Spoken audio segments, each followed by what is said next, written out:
And Carrie, I'm going to hand it over to you. And I don't know if you want to add some context because I've heard that this bottle is fantastic. It is, but can we do this? And if you guys have a different opinion, I'd like to talk about the white first, but I promise you all, once we get into the red and a little bit deeper into the story of BV, which will be quick, even though it started in 1900, so it'll be abbreviated.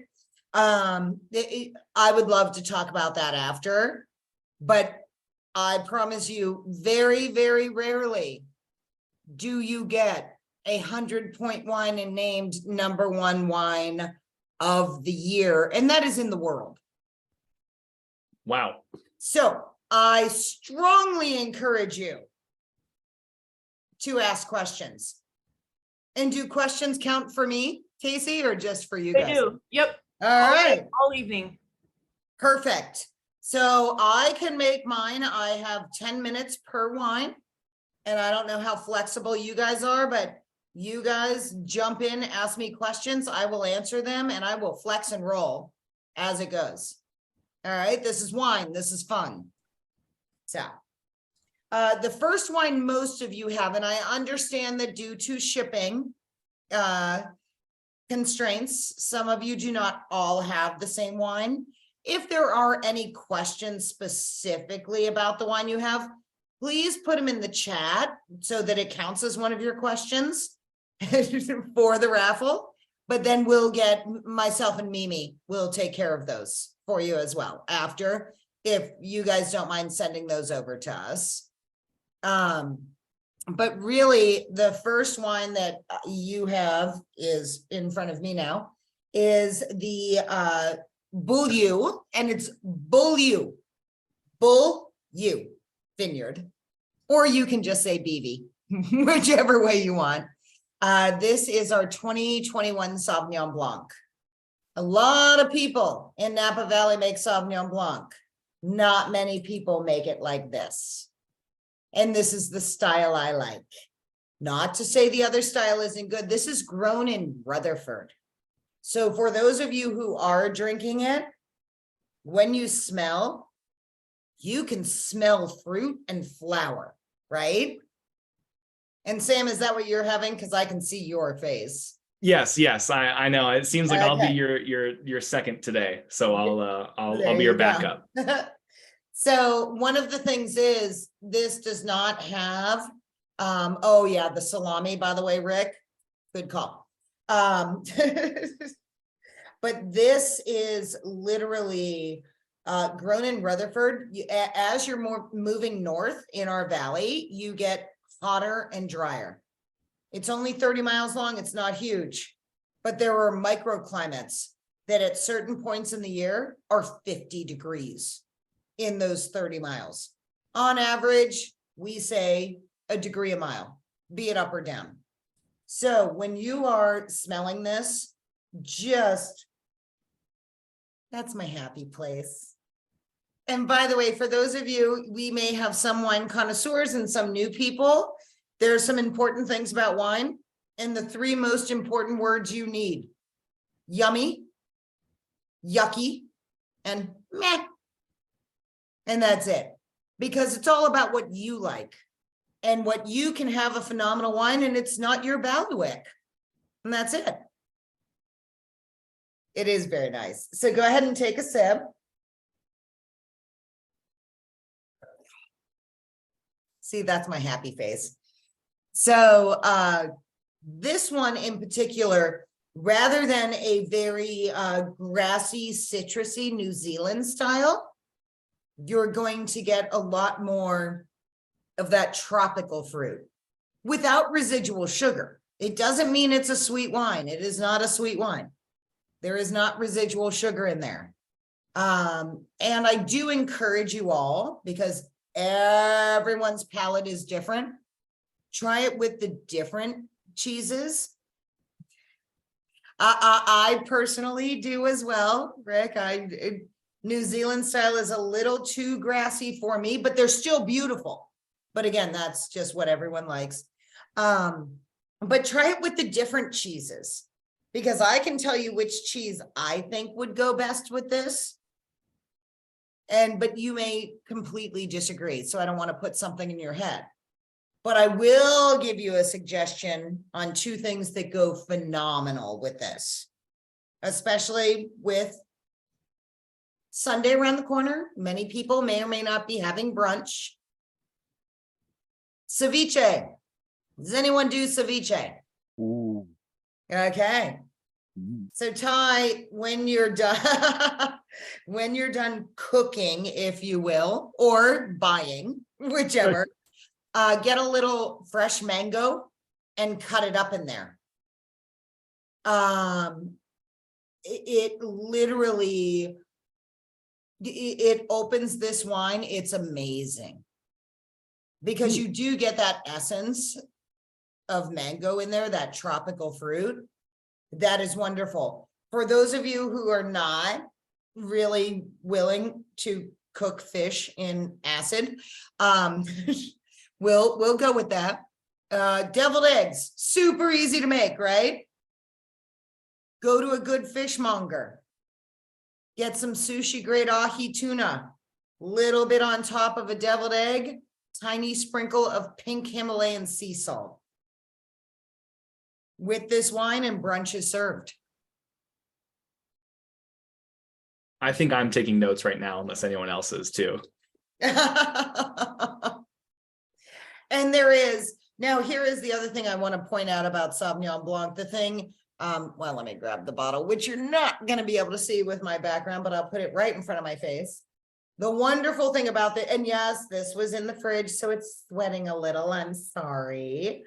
It does have the Stelvin enclosure or screw top.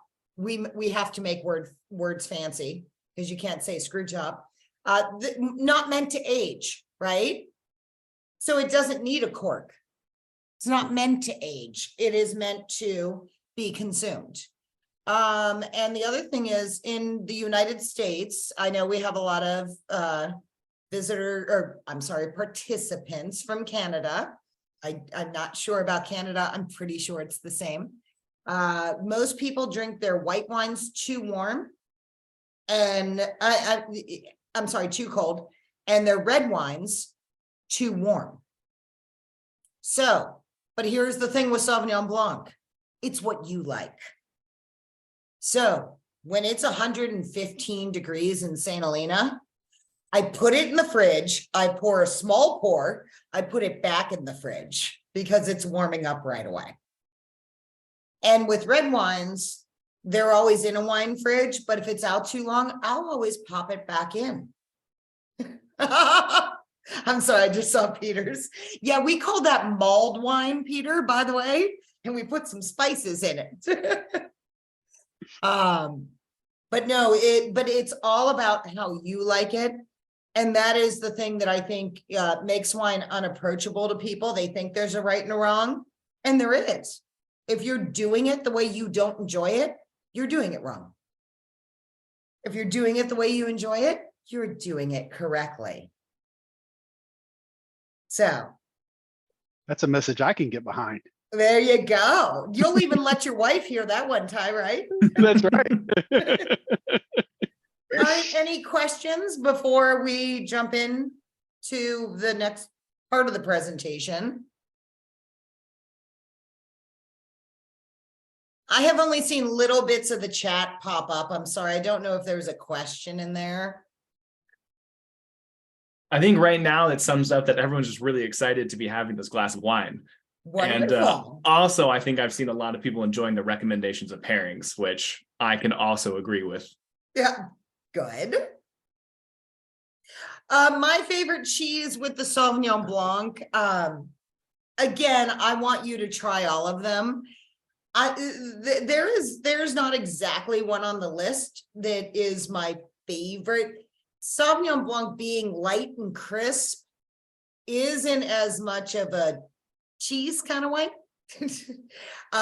It needs to be a much lighter cheese. But the one thing I would say, which it could be hit or miss, and I'm sorry, the Gorgonzola that they had sent, I love their suggestion of a tiny drizzle of honey on it. That would probably be my favorite, but since I'm not tasting the cheese, I don't want to speak to that. But otherwise, I would probably actually go with the Gouda.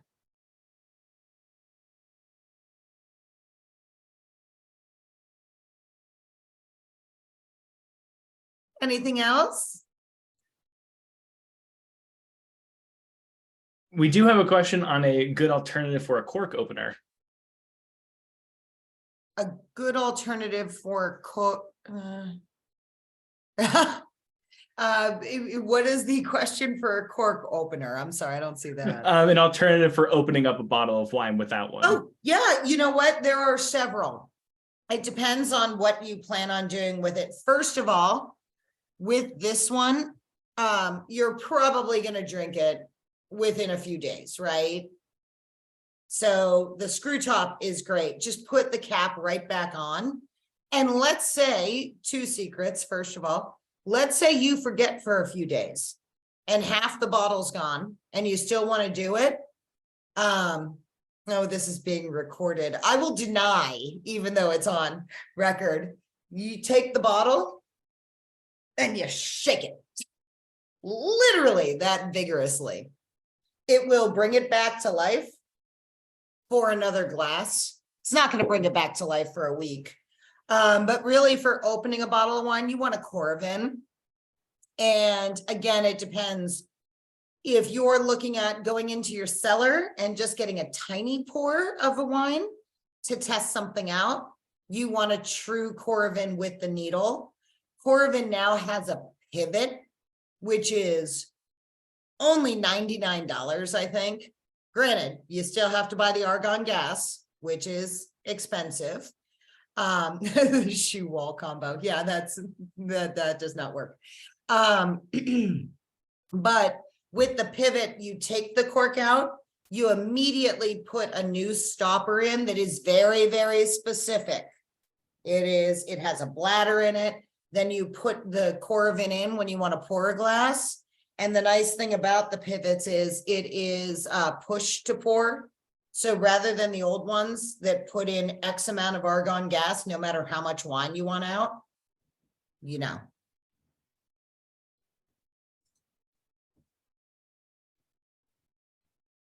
Does that answer that one? I think that's more than perfect. Yeah. Okay. I really want to see what happened with the ski cap. Yeah. Sorry. Yeah. No, I also got distracted by that. Yeah, I know. The song This was is having a quite like, great you week. guys are so fun. This is like squirrel. What? And I have my eyes darting back and forth.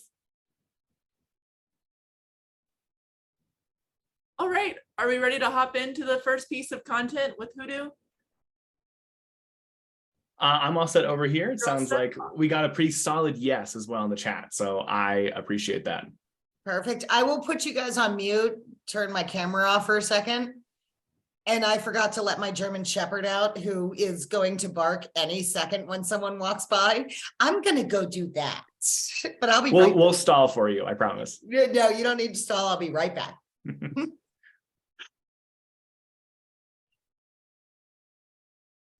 So yeah, getting into the actual content part now, let's talk about some documentation.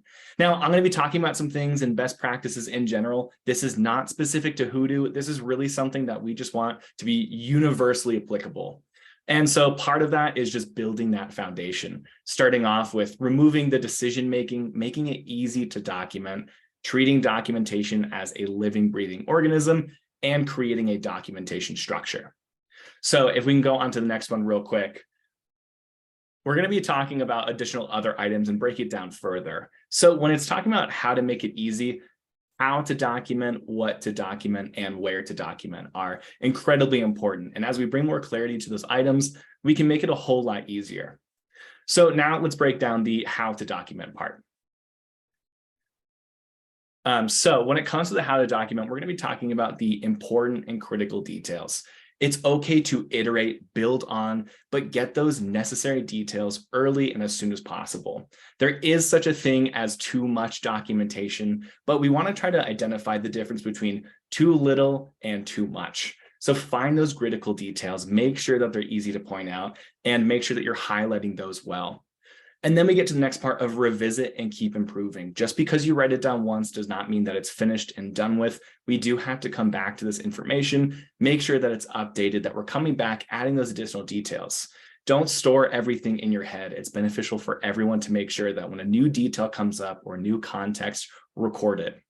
And the next is colors, formatting, and clear language. We shouldn't have to decrypt any documentation. Write it for the person who's reading it, not be writing it for how you think it sounds in your head. We want to make sure that when they see information, it's identifiable, it's clear, and it's legible and easy to quickly digest. And the next part, and this is a really, really important one, and that's spend the time finding your structure. As you're going to be building in documentation structures, it is something that is going to take time initially to set up, but it's incredibly important to do it at the beginning. Understand your full scope, making sure that you have it down first. If you record it and then go to fix it later, you might find that that revision process is a lot longer as you do identify those efficiencies and items. So spend the time now and make sure that you are investing that initial time. It will pay off rather than having to course correct down the road. And then finally, a document on how to document. Something that does seem really simple, but it is incredibly important. What is the standard of how it should look like? What are the key items that you're looking for? Gold examples are a great identifier of what looks great, but take the time to document what the expectations are, what you're expecting from these items. Whether it's a KB article or an example, making sure that you are explicit on the expectations can make your documentation a ton better when they have a set of rules that are solid to go back to. Now, moving on to the next part, we're going to talk about that next section, which is going to be the, I believe it is the where to document. Oh, just kidding. We're going to talk about naming standards. So naming standards in this case are just standardizing it across the board. Make sure you keep it short and sweet and make sure that it's searchable. When you're looking for information, make sure that you can actually identify what you're looking for. If you don't know the full thing, if you aren't able to quickly identify the full word for it, or you're trying to identify and call back, the naming convention is incredibly important. Having guidelines that you share with the team, and you will also have different naming conventions for different documentation. And so taking a look at that next slide, we can talk about that next section, which is the type of categories, the use cases for them. When we talk about applications, we want to be direct. What exactly is it? The subject should be straight to the point. And then when you're actually using this wording, how to audit setup. When you're clicking onto an article, if it's just Windows 11, that's not really going to help a whole lot of people. And now it does seem something that's very simple, but this is extremely pivotal, and make sure that you're standardizing this naming convention. And then on to the next one, please. So now we're going to talk about the what to document. So there are different forms of documentation, and identifying them a little bit is really important. Now, this is based off of the diataxis structure, but we're going to break it out into the 3 important items that we think is really important. The process documentation. These are the tasks, the how-to. This is going to be a checklist, a direct setup, and a walkthrough versus the tutorial. The tutorial should be a learning aspect, and you should come out understanding what's going on. This is concrete, direct information, not necessarily abstract comments. And then finally, this is your reference documentation. This is going to be the information that's direct to the point that you want to make sure you understand immediately upon looking at. And this is another point where Liongard does come in really in handy. That automatic documentation, having that within Hudu, when you're not having to manually record all of your IP addresses, your computer information like that, this reference documentation is meant to be quick, easy, and accessible. And then on to the next slide, please. Now, the next is where to document. We can have the right structure, we can have the right naming conventions, but is it easy to access? Are you jumping between multiple programs? Are you able to store that in one area? We want something fast, something that works around your structure. This shouldn't be something that you have to fit into a box. You're trying to work around their constraints. Make sure that it's malleable and that it works for your processes and for your workflow. And another thing is a single source of truth, that single program. That way you're not jumping between multiple windows constantly trying to find that one item that could be stored in multiple places. And the other thing too is clients should have access to it. If you are an MSP and you're storing their data, having a window of access can bring a lot of transparency and trust between the client and working relationship, making that easy for them to view that information. It is their data, and it's important to make sure that they can see it easily. And of course, the final part is make sure it's secure. Those security standards are really important. And while not all of these are applicable to Hudu, if you happen to be SOC 2 like us, that does help with the security. Now, the other thing is treating documentation like a living, breathing organism. We talked about it before, reiterate, build off of it. This isn't something that can just be written once and left. This is something that should be reviewed regularly. Now, and making sure that you have a standard for it and that it's replicable and easy in creating a standard for it. Make sure that when you're clicking onto a document, you're not wondering if it's up to date. And the next thing is, when do we need to update? And that's a great time to talk to the people who are doing the documentation or who are utilizing it the most. And a great way of what needs to be written, what's missing, and having those conversations of the people who are directly using it are going to know what's missing or things to improve on it. And the next part is continuing with that last point from the previous couple of slides is the automation, setting up those alerts to let you know when something's reaching that due date. Rather than having 100 sticky notes on your desk, make sure that you have a system in place that lets you know what's going on. Make sure that you're not having to constantly check your calendar or trying to backtrack or clicking on every single individual item to knowing when they were last updated. Setting up alerts, flagging documentation, items that are really important for keeping things up to date. And then next we have a create documentation structure. You want to make it easy for employees to document. And when we say take away the decision-making, what we're trying to say is guide them to the expectations that you have. What fields need to be enforced? What are the expectations of it? Make sure that the field input and that the items that you are adding are a lot easier to identify, understand. So that way they're not having to interpret what you want and instead get to fill out those items quite quickly.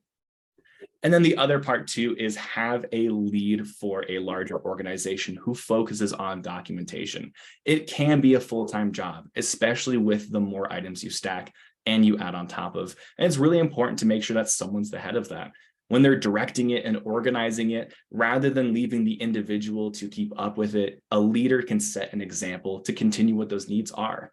And many of you are those people who are leading and are the example that many people look up to. So if your documentation is fantastic, the employees will be following that example. It does start at the top and work its way down. So having those leads are really important.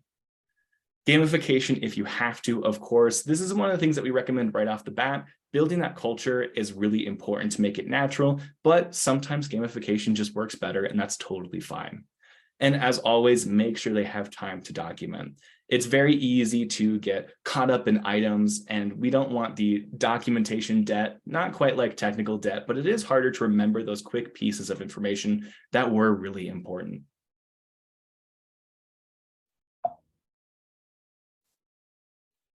And then, of course, as we want to say as well, don't force documentation, making sure that you bring it in naturally, that you're supporting the system around it, making sure that you are able to actually build it around the people who are using it. And the same thing with creating great SOPs and step-by-steps. You don't have to do all of that yourself.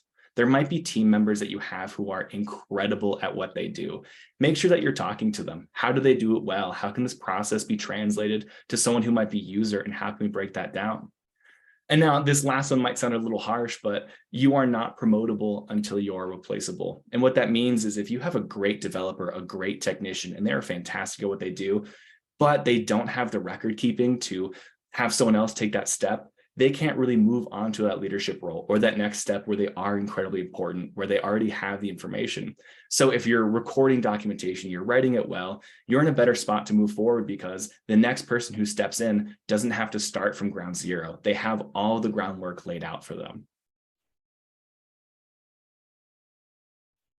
So Sam, that is your last slide for this piece. I don't know, do you want to address the question in the chat before we kick it back over to Carrie? Yeah, absolutely. So Chris brought up a great question. I do want to read it fully real quick before I answer it. Yeah, so that's a great point of should your passwords be stored in the same system, especially when you are having the documentation system or client access. And now the thing is, it really depends on your internal processes, the security that you feel comfortable with. In one way, yes, if you have a system go down, whatever you're doing for storing passwords in your documentation, it isn't all in one. So you have to consider either what is the best way for security for you, what's the consistency of those down points, and also how often are you needing that information and can you back up that info? Within Hudu, you can export entire companies. You are able to have that full export and PDF information, but you can make sure to pull it aside. If the worst case scenario happens, you do have your documentation with you. Yeah, and suggestion for auditing documentation. So I am familiar with LCI, the Lifecycle Insights. They do a auditing system on what's going on with your documentation, quality, and items like that as well.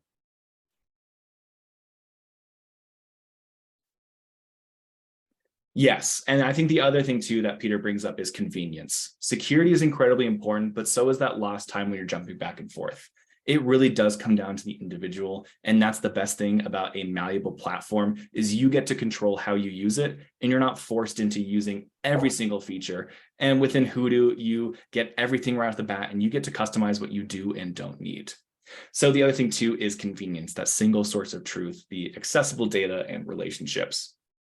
Now, I can talk way too much, so I'm going to put a pin in that for now. I'm going to hand it off, and if people have more questions, especially if you're directing it towards Hudu, feel free to use that Q&A. I'll be keeping an eye on chat, and that way I can direct my questions to all of you.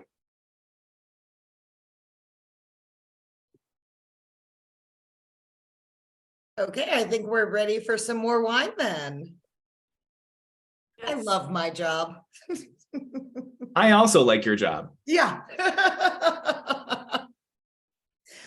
Come out, let me do my job for you in person. So we are moving on to red wines. And this is the tapestry that I will be speaking to. I think most of you do have the tapestry. But again, any questions, you can forward those along to Mimi or your team and they'll get them to us. Tapestry is actually a Bordeaux style red blend. And what that means is it has the noble grapes. This is a true blend. There is not 70% of one wine in here to call it, for instance, a Cabernet. So this will be Cabernet Sauvignon, Malbec, Merlot, Cab Franc, and Petit Verdot. And when we are swirling, you are drinking the 2019, most of you. So hence I have this beautiful glass, which you can't see, but now you can.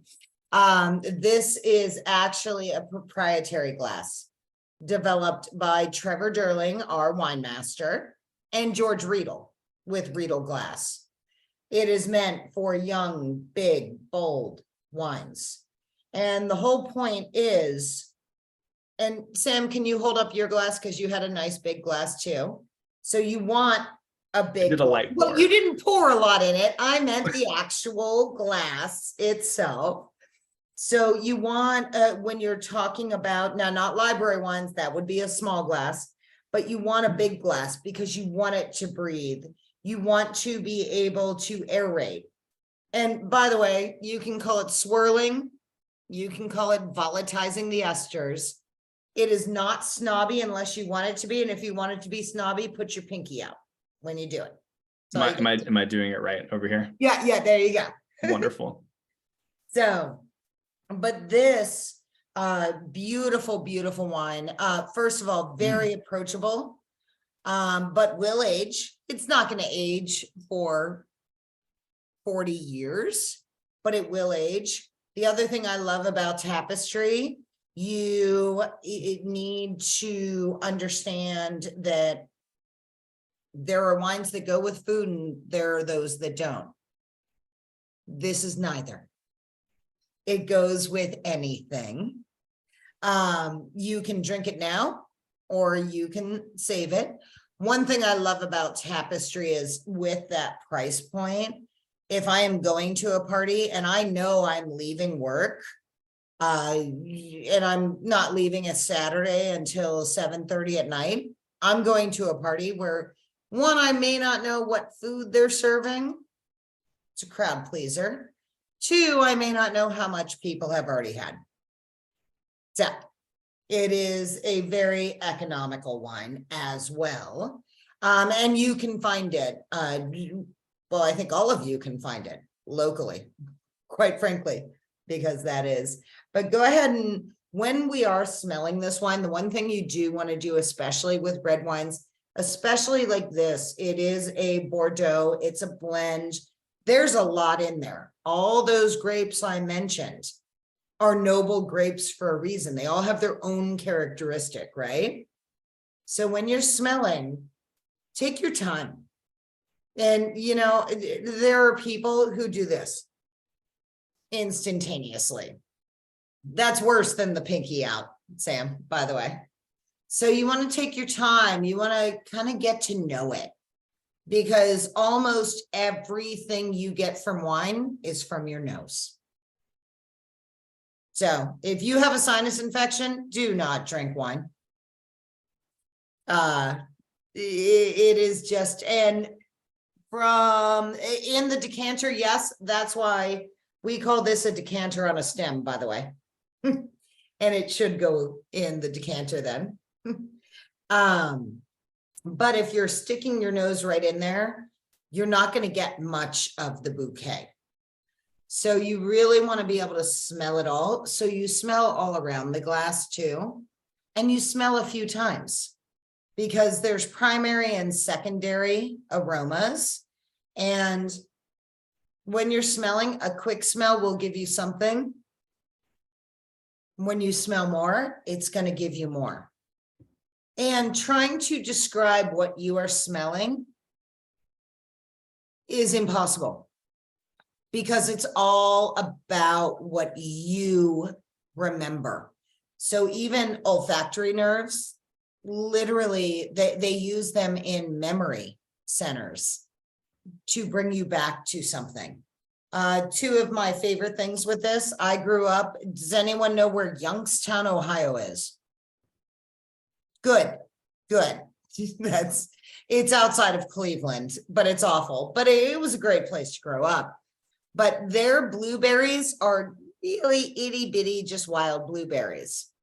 Then you go to somebody in Washington State, their idea of a blueberry is very, very different, right? And just to say cherries. So, oh, you're from Lisbon. Oh my goodness. Lisbon's better than Youngstown. But your memory banks go with what you can perceive when you're smelling. So the other thing is, when we had a food and wine pairing one time, and somebody who, when they came in, they said, nope, we know the experience. We know it's red wine. All of a sudden she loved red wine. She said, it reminds me of my grandfather. I said, oh, did your grandfather drink red wine? Nope. So I looked at her and I said, did your grandfather smoke a pipe? She said, yep. And that's exactly what it was. She was picking up the tobacco. So I was pointing her in the direction of which red wines she may like. But it is a smell that was very, very much in her mind. So go ahead and take a sip. Well, hopefully you already have. I just allowed myself. Maybe a couple in between. So a few things with this. With Tapestry, you will always find, yes, it will vary vintage to vintage, right? However, it's going to be consistent. You know it's going to be that style. The other thing with Tapestry now, I would love you to try it with that English cheddar. You will be amazed at how different It actually is. Because to that point of decanting it, I'm getting tannins on my tongue. I do not have a cheese platter here. And so I'm getting tannins on my tongue, and I love tannins, so I'm fine with it. But that is why cheese goes so beautifully with wine. When you are having that cheese, there is also that fattiness in it that then tannins are molecules that go on your tongue. The bigger the molecules, the more you feel. They will attract to the fattiness of it. So then you're going to get a more fruit forward wine. And when we say fruit forward, we do not mean sweet, by the way. And as you come up with questions about that, I do want to jump into a little bit about that 2019. And you guys have been full of questions. So lots of entries in the raffle. I love it. Really, Beaulieu Vineyard is, and this is not being arrogant. You can ask many, many, many people in the valley. Beaulieu Vineyard is the reason Napa Valley is what it is today. And that is in large part due to Georges and Madame de la Tour, as well as they brought Andrei Chelychov, French trained winemaker from Russia. Chelychov is not a French name. Je suis désolé, mais je ne parle pas français, for those of you who are in Quebec. But they really realized that the land here was planted and it's gorgeous, and it had more potential to make wines that can age, that can stand up to food.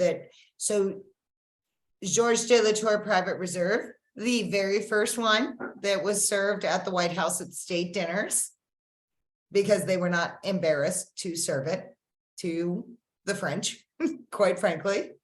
And that is documented. I'm not making that up, I promise. And we do sell back to 1973. We sold out of 72 last year, everyone's 50th birthday, 50th anniversary. I just turned 50 in April. I had a 1973. It was phenomenal if you like older wine. If you don't, then you wouldn't like it. But the 2019 Georges de la Tour is off the charts. And like I said, 100 points from James Suckling, and named #1 wine of the year. So, and that is truly our flagship wine. We have lots of other wines when you all come out and visit us. Small production, like that Sauvignon Blanc. We only make a couple hundred cases, but we have lots of other wines like that. And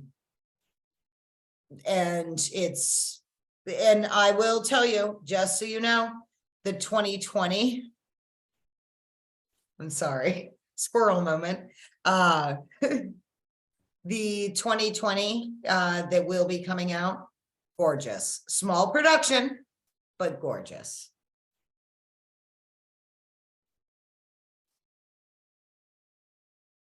So keep putting those questions in throughout the rest of, you want that bottle of 2020, I'm telling you. I mean, 2019. Any questions? So if you don't mind, if I throw one in there, you did talk about the white wine pairing. What would you pair necessarily for a meal with this? Great question. And so that is the nice thing about tapestry. It kind of goes with a lot. Now, remember, I'm a wine snob. And literally, if I'm going to have a big, beautiful tomahawk steak, I'm going to have a full Cabernet, right? But tapestry goes with anything. Tapestry will stand up to a beautiful steak. You can also have it with pepperoni pizza. You know, when you get a little bit of that spiciness from the pepperoni. But it's just a very versatile wine. It'll also just go with a fireplace. You know, so it is that if I'm just home, that's the wine I'm going to open when I'm just going to have a glass. And I'll use my pivot and just have a glass. Hey, Carrie, Mimi Yes. here. Can you share with them mushrooms and pepper and how a little bit of mushrooms with just about anything will pair well with red wine and black pepper? Absolutely. And again, back to I love my your mushrooms with sauteed mushrooms and salmon too. Yes. So back to my original point, though, this is all about everyone's preferences, right?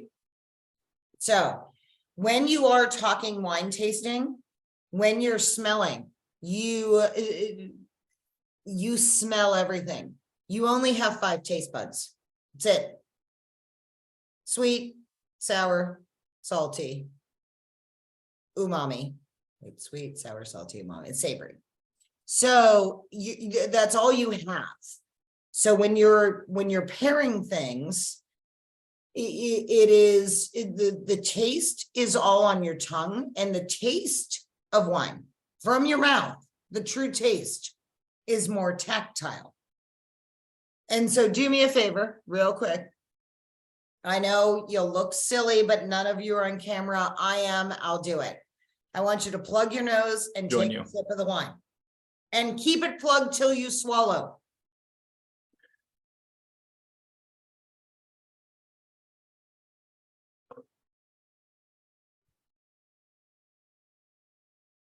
Nothing, huh?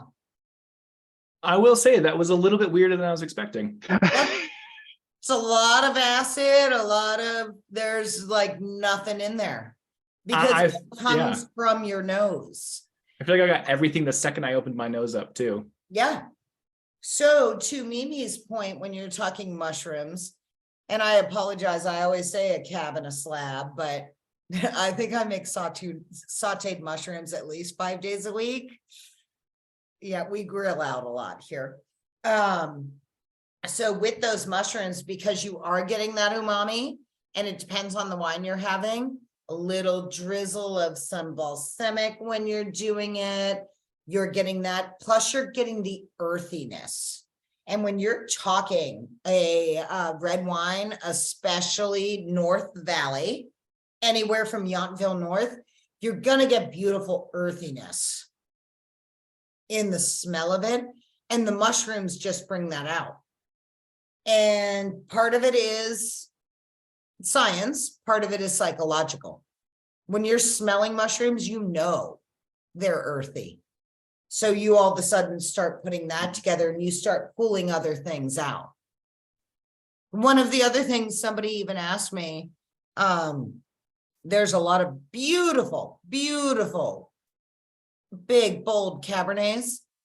And we talk about it is like crushed rock that you can, and people are like, how do you know what that tastes like? I'm like, it's not, it's what it smells like. But take yourself back when you fell off your bike on gravel. Now you can all remember exactly what crushed rock tastes like. We don't eat crushed rock, and I do not encourage it, but we all know. So again, people mix up flavor, which is all from your nose, and taste from your mouth.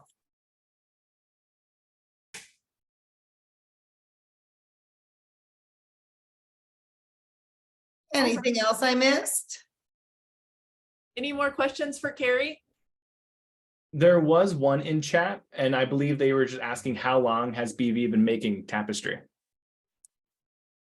Oh, tapestry has been made since, and Mimi, help me out with this, 1973. I do believe, but it was off and on. So truly until we sell back to 2003. And again, it's not built to age that way. It's built, I mean, the 2003 is gorgeous, but it's not built to age like the George de la Tour. I am looking and I don't see first vintage, but I can tell you it was my dad's favorite wine. And I grew up drinking this, definitely in the 80s for sure. Yeah.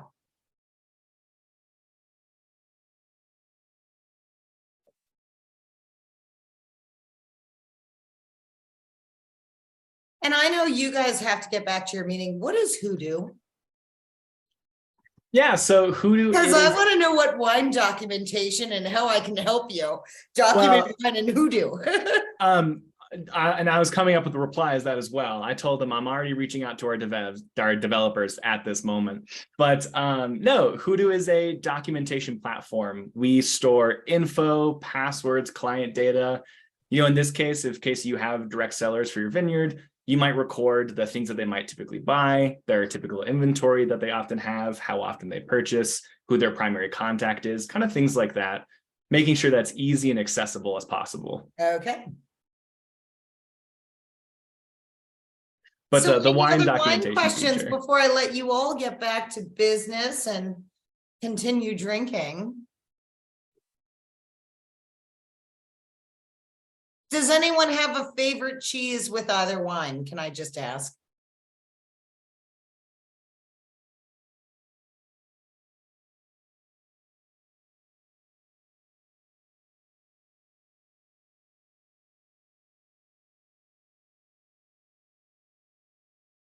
Okay. All right, well, it was lovely to meet you all. Thank you. Thank you so much for joining us. Of course. And then if you are traveling to Napa, please have Casey reach out. We'd be happy to set you up for a visit at BV or one of our sister wineries or to answer any other questions. Thank you. Don't be surprised when I show up there, Carrie. Oh, Ty, I fully expect you. I also expect a postcard from you, Ty. That would be great. I'd really appreciate that. No, Sam, you'll be there with him. Okay. Done. Enjoy the rest of your meeting all, and thank you for giving us the time and having us. Thank you so much, Carrie. Thank you. Thank you, Okay. Carrie. Bye. Thanks. Bye. All right, so let's talk a little bit about Liongard and how that relates to documentation. And probably more specifically, let's talk about Liongard and security as it relates to your documentation as well. We've all heard that cliche of there are no dumb questions, but I'm going to go ahead and ask a dumb question. How can you secure something if you don't know it exists? You can't, right? That's a dumb question. We can't secure something if we don't know it exists. So the very first step to that risk mitigation there is visibility across your stack. We must know what's out there as an MSP if we want to expect to secure those items. Now, right along with that, anytime you are doing manual documentation, A, it goes stale quickly, and B, it does put you at a severe disadvantage. Now, I do want to sort of level set a little bit here. When Ty Smith is referring to documentation, I'm not necessarily referring to some of those things that Sam was talking about earlier, that human-generated intelligence. I'm talking much more about those system configurations, right? And with your system configurations, the more detail you have, the better off you are, right? We can't fix something if we don't know how that item is supposed to be configured when it is working. And that really is the glory of automating your documentation through Liongard. We're going to capture way more than you could possibly ever think about capturing using that manual process, right? We're not going to capture host names and IP addresses and maybe a couple of hardware details. We're going to give you as much information about those target systems as we can possibly bring back. Therefore, when the customer calls and says, hey, we've got a problem with this particular system, you've got all of the information, not only all the information at your fingertips, but you also know you have accurate information and you're not dealing with stale documentation. Now, I also probably should have done another little level set before I started. I'm trying my best to talk to you as an ex-MSPer. Before I started at Liongard, I was an escalation tech in an MSP. And speaking from that perspective, I can't tell you how many times I pulled up a piece of documentation. I get a ticket escalated to me. I pull up a piece of documentation that I find is stale. In that instance, I might as well not have any documentation at all, right? I've already set myself behind the curve with that stale documentation. When did that customer onboard? 2 years ago. Awesome. Documentation hasn't been updated since then. I'm really starting from scratch at that point. Automating that documentation is going to give you that good data. That's going to lead to good insights. And of course, those good insights are going to lead right into good security outcomes. Okay, so let's go ahead and hit the next one. Beautiful. So because Liongard is bringing back all of those deep configuration details, and we're doing it on a daily basis, by the way, we can create good, solid security baselines against that data that we return. You can start that process with just a minimum level of compliance, but then you can adapt that as the relationship with your customer goes to ensure that you're giving them the security that they need for those particular systems that you are managing for them. Now, right along with that, configuration drift is going to hurt an MSP tremendously. Most MSPs out there, as a matter of course, when they onboard a new customer, they're checking for things like, is MFA enabled and is advanced threat protection turned on for my firewall? Having said that, most MSPs don't go back and check to see if those things were turned off a month down the road, 2 months down the road, 6 months, a year, so on and so forth. Because you can create your baselines in Liongard and you can alert against those, we can check those on an ongoing process. So if somebody turns off advanced threat protection, maybe they did it on purpose, maybe it was to test something, but quite often those tests, as you all probably well know, don't always get reverted back to that state to ensure the customer's protected. Creating that baseline in Liongard, setting up your actionable alert template to make sure that you're alerted when you fall outside of that baseline, like advanced threat protection being turned off, you can then proactively go back and say, okay, why did we turn this off? And did we mean to turn it back on? If the answer is yes, let's go bring ourselves back to that baseline so we can confidently tell our customer, yes, we are securing you in the ways that we know are going to make you more effective and more secure. Right along with that, because we're bringing back all those details and we have all those baselines set up in Liongard, we can also create report templates that will help you align against critical security controls like CIS. We have built-in report templates for CIS for the controls that you see there. We do plan on adding more as we go. You can also create your own custom templates for things like NIST or HIPAA compliance as well. All of the report templates inside of Liongard can be cloned. So you might even be able to take the existing CIS control templates, clone those, and sort of modify those for different security controls as well.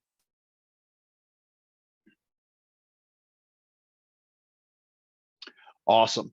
So we've created those baselines. We know the customer's secure. We've kept them adhered to those baselines. Now it's time to share that with the customer. I guarantee I'm preaching to the choir here when I say IT work and MSP work is completely thankless. If everything's working exactly as planned, the customer says, hey, everything's working great. What exactly am I paying for you? You're just sitting around doing nothing. It's just working. If it's constantly broken, hey, what are we paying you for? Everything's constantly broken.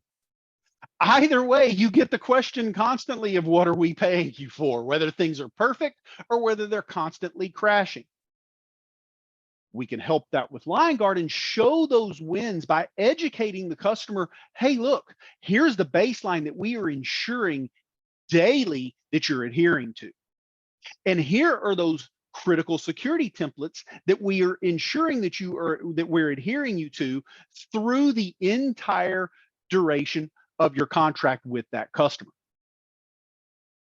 Governance and reporting along those security controls specifically can drive measurable outcomes that you can then share with your partner. So the next time they ask, what are you doing for me?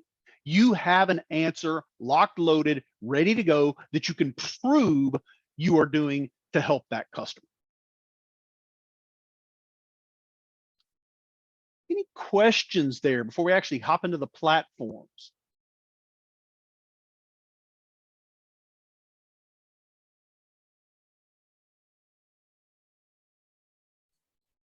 Now, I don't know if that question there is directed to you or to us, but I believe it's about that capability for the SonicWall integration. Perfect.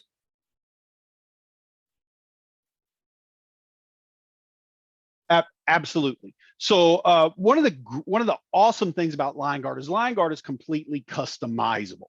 So any data point that we return can be turned into an actionable alert and or added to a report to generate that baseline that we're talking about. So absolutely, if any setting that exists that we're able to return, that we're able to automatically detect and pull back, obviously the API endpoints for SonicWall V7 and above, that would be API-based inspection. So we pull back anything that we can from that SonicWall API.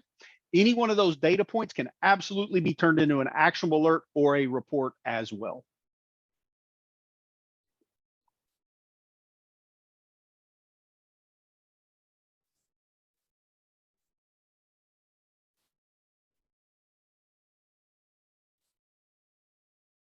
Okay.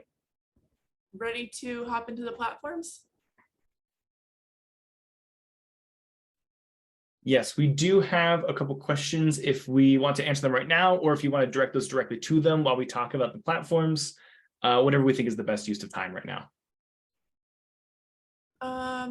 Ty, do you mind answering? Is that easy to answer in the chat, and we'll go ahead and jump into the platform? Just looking at time. Sure. Skylar's asked, mentioned leveraging Liongard for HIPAA compliance. Do I know if anyone uses it for PCI? Skylar, I'm going to be honest, I have not heard of anyone using it for PCI compliance. But again, right along those same lines of those custom actionable alerts, any data point that we pull into Liongard can be added to a report template.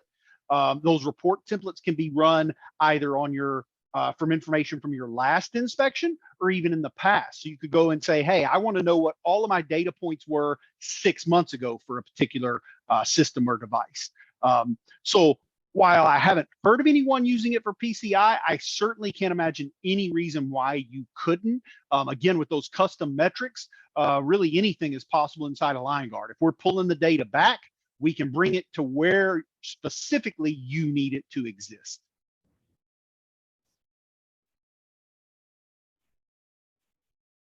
All right, awesome. I'm going to steal the screen real quick. I'm going to do a super quick highlight of just some items within Hudu, talking about some of those quick items, and then I am going to pass it back over to Liongard, so that way we can wrap up. And again, if anyone has questions or anything else, please feel free to throw them in there, and we'll try to answer as many of those as we can as we start to wind down tonight. But going into it, making sure everyone can see everything fine. One thing that I really wanted to point out within Hudu is just that single source of truth, quick access to documentation and items. Even on your dashboard alone, while we do silo your documentation company to client, you are able to get a very great summary just from the front page of your dashboard. Favorite items, recents, expiring soon, for the admin, what's happening in your instance, and important items like that. When it comes to the organization of Hudu, while we do separate those items by your company, in this case, Tesco, we do highlight and try to separate those so they're easy and very, very simple to navigate. Now, talking about customization, you are able to build these out, these layouts, however you like them to view. You're able to customize each of these fields, make sure that you're keeping your passwords protected, And also that client share portal we have right here. If there's information that you want to provide to them totally for free, Hudu has lots of options to making sure that those who benefit from the work that you do, from the data that you have, is shareable and totally easy and accessible only when you want it to be. Now, beyond just that, we also have the bread and butter with documentation, and that is going to be the asset layouts. So just pulling one of those quick here, Hudu does bring in your integrations and still allow you to customize further. So with items that we have here, like this contact card, now don't worry, this is Synchro. I am excited to highlight a little bit of Liongard, but what it does do is it highlights the information and attaches to the card below. So you're not looking in a Liongard location. When you need to know info about a specific desktop, it's right there and you don't have to look in 4 different directions for it. With our integrations, we also try to make sure that they're as easy and straightforward as possible. So additionally, on top of guides, Liongard has made it even easier to build that integration. I mean, this setup guide is really just 2 keys and a link, and you are all set. We support just about all, Ty, you might have to step in here, 97 inspectors that you guys have? 81 currently. 81. It sounds like I'm just making up numbers now. Good thing I asked. You were close enough. Yeah, I'll take that. But we do support just about all of those inspectors. And when you are bringing in that data, we make sure to organize it for you as well. So in this case, we have these fields for you. You're able to jump in between those users' API keys, and we're just breaking it down a little bit, but we take that format for you and make it easy and accessible. So when you are navigating within Hudu, we want to make sure that you're never more than a couple clicks away from the things that you're looking for. Now, I do want to pass it over to Liongard so you can see what Liongard looks like inside, so that way you have a better idea of how these 2 items kind of connect. So I'm going to pass this on to you now. Sam, before we do that real quick, yeah. Right there where you're sitting. So, we talked a little bit about that depth of data. You can Yes. see here when we do an AWS inspection, again, all of this is being pulled from Liongard. You're seeing VPCs, subnets, ACLs, interfaces, instances, security groups, volumes, S3 buckets, right? Anything you might want to know about your AWS instance, we're going to go collect. And again, we're going to do that automatically. So on a daily basis, so it's always up to date. You don't ever have to worry about, hey, what is the condition of my S3 buckets? You come in here, you click that tab, and you're going to see exactly what that condition is because it came directly from the source.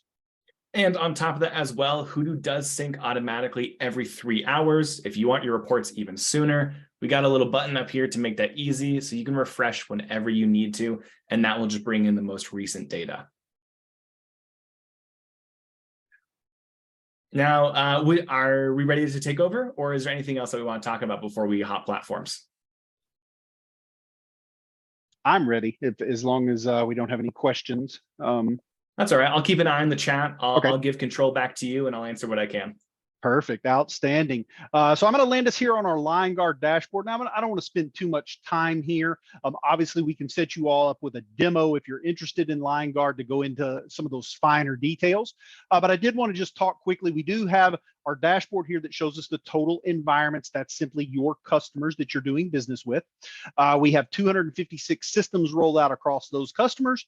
And this is obviously that actionable alerts feature I've talked about. So we can see here that in our demo instance, we have 161 different things that have probably kicked us off of our baseline, right? So those things to address.